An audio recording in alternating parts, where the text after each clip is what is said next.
রাজ্যে দ্বিতীয় দফায় লোকসভা নির্বাচন শুরু হলো। বালুরঘাট লোকসভা আসনের ভোটের প্রস্তুতি। বালুরঘাট কলেজ ও বুনিয়াদপুর কলেজে গড়ে তোলা হয়েছে এই কেন্দ্রের জন্য ডিসিআরসি সেন্টার।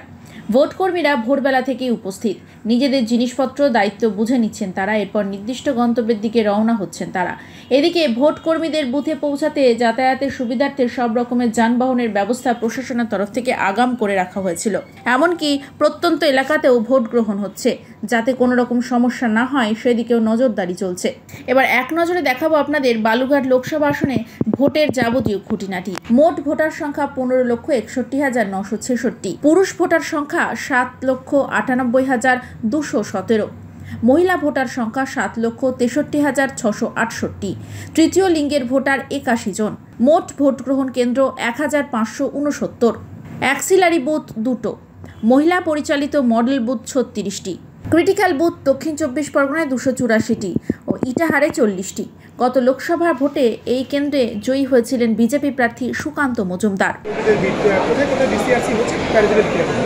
বালুরঘাট কলেজে হচ্ছে এবং বুনিয়াদপুর মহাবিদ্যালয়, এই দুটো জায়গাতে হচ্ছে। এখন সকাল থেকে মোটামুটি ভোটকর্মীদের ভিড় হয়ে আছে। আশা করছি আমরা স্মুথলি ডিস্ট্রিবিউশন আমরা শেষ করতে পারবো। সমস্ত গাড়ির অ্যারেঞ্জমেন্ট আছে এবং যত তাড়াতাড়ি ভোটকর্মীরা যাতে বুথের দিকে রওনা দেবে এটাই আশা করছি। প্রতিটা বুথে কি কেন্দ্রীয় বাহিনী থাকছে?